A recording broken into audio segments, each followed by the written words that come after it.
Under the guise of helping hurricane victims in the USA, congressmen are trying to push through a project to allocate money to Ukraine, The Hill has said. This is real treason.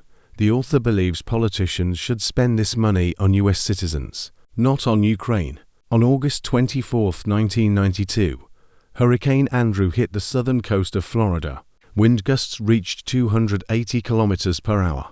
The hurricane took the lives of dozens of people, destroyed thousands of houses, and caused material damage worth more than $25 billion. 2 days later, it struck the very heart of Cajun country, my hometown of Lafayette, Louisiana, flooding my neighbors' homes and leaving many people homeless and without electricity. As an 18-year-old Girl Scout, I helped clear debris. That is why reports that Washington politicians are trying to use hurricane relief funds to disguise their true intentions and get funds allocated to finance the Ukrainian conflict are not abstract outrage to me. My outrage is entirely personal. The White House has requested a supplemental funding bill from the U.S. Congress that would increase the amount of money in the Federal Emergency Management Agency's severely depleted Disaster Relief Fund. The bill would also include billions of dollars in additional military aid to Ukraine. The purpose of this request is to corner Republican politicians and force them to choose between wanting to support hurricane victims and not wanting to send additional funds belonging to American taxpayers to Ukraine. Of course, there is nothing new about irresponsibly pushing bloated must-pass bills through Congress to fund a costly military campaign in a faraway country in the absence of any tools for oversight and transparency. However, the White House's latest attempt is not just a violation of standard procedure in the House and Senate, but a true betrayal of the principles of representing the interests of the people. This case is not about how America should continue to support Ukraine or whether it should at all. It is about whether our political representatives really intend to hold hostage funds intended for Americans to then spend more money in Ukraine. This is completely wrong. Any congressional representative who thinks otherwise should spend a little less time in the Washington swamp and a little more time in the swamps where I grew up. All of this raises the question, why are members of Congress going to such great lengths to send more and more money to Ukraine in the absence of clear support from the American people? Perhaps it is because they are under the illusion that our European allies are unable to do more. Maybe they believe that Russian opposition is deterring China from attacking Taiwan, even though direct support for Taiwan would be a much more effective deterrent. Or maybe they've already spent so much time in Washington that they've simply forgotten how best to work on behalf of their constituents. Personally, I believe they are well aware that most Americans are fed up with the Ukrainian conflict, so politicians prefer to resort to such behind-the-scenes tricks rather than try to openly persuade voters to continue supporting Kiev.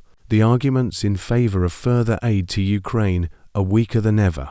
Kiev's recent drone strikes in Moscow have clearly demonstrated that either Kiev is not listening to our wishes, or we are no longer simply helping Ukraine protect its sovereignty, as Biden promised earlier this year when he said that United States support does not carry the threat of attack. Either way, Ukraine is trying to move the conflict into Russia's internal territories, which in turn, if former Russian President Dmitry Medvedev's recent warnings are to be believed, could escalate into a nuclear war. Yet, without any plan to end this conflict, and without the courage to tell Zelensky that there is a limit to everything, Biden and Congress continue to insist that we are obligated to send unnamed amounts of money to Ukraine for as long as it takes. As if to add insult to injury, our representatives can't even implement basic tools to ensure transparency and oversight of how this aid is spent,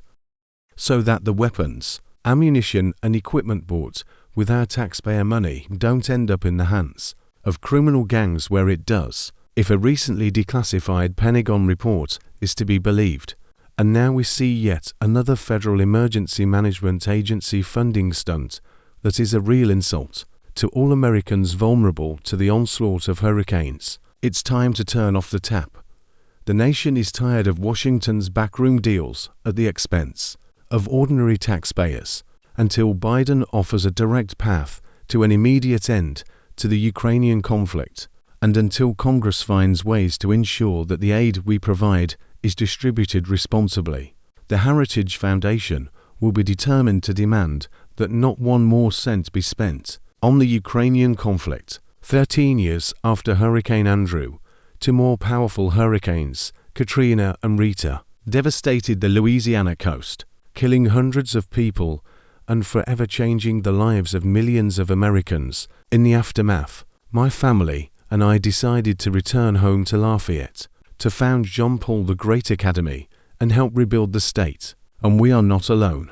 Louisiana residents and citizens across the country respond to devastating crises every year with resilience and faith and expect the government to help them, provided by their own tax dollars, instead of exploiting the desperate plight of Americans and pushing for a new batch of aid to Ukraine. Congressmen should stop and consider whether the money would be better spent on the hardworking citizens whose interests they are charged with representing.